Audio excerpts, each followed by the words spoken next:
আমাদের শ্রদ্ধাভাজন আমির সেই জোটের স্টিয়ারিংয়ে ছিলেন। জোট চলতেছিল মদিনার দিকে,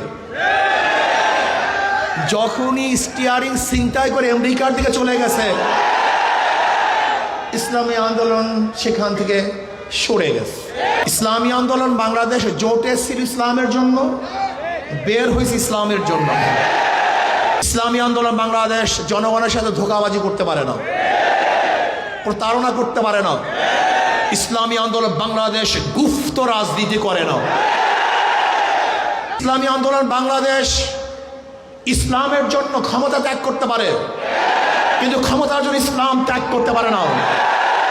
যাই হোক, অনেকদিন পরে আমরা রাজপথে এসেছি, নির্বাচনের পরে। অনেকের একটা প্রশ্ন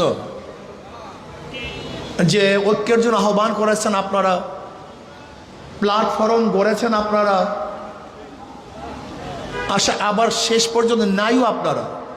একটা প্রশ্ন আছে কি নেই?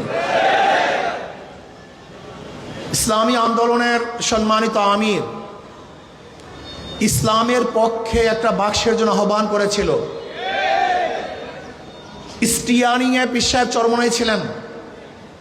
আমাদের শ্রদ্ধাভাজন আমির সেই জোটের স্টিয়ারিংয়ে ছিলেন। জোট চলতেছিল মদিনার দিকে,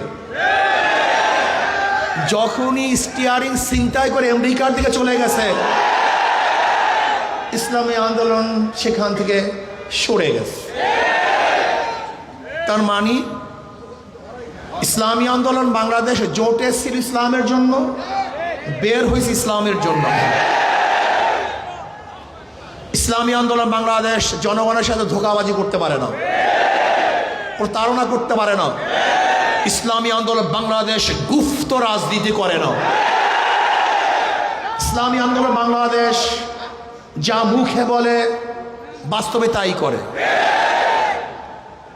আমরা সরওয়ার্দী উদ্যানে বক্তৃতা করেছিলাম, যদি মুনাফিকি না করেন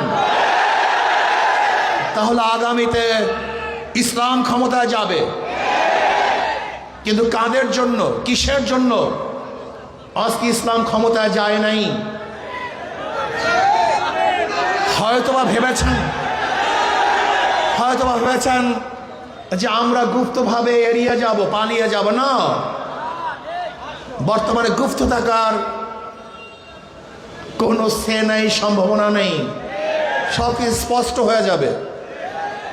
ইসলামী আন্দোলন বাংলাদেশ ইসলামের জন্য রাজনীতি করে, ক্ষমতার জন্য নয়।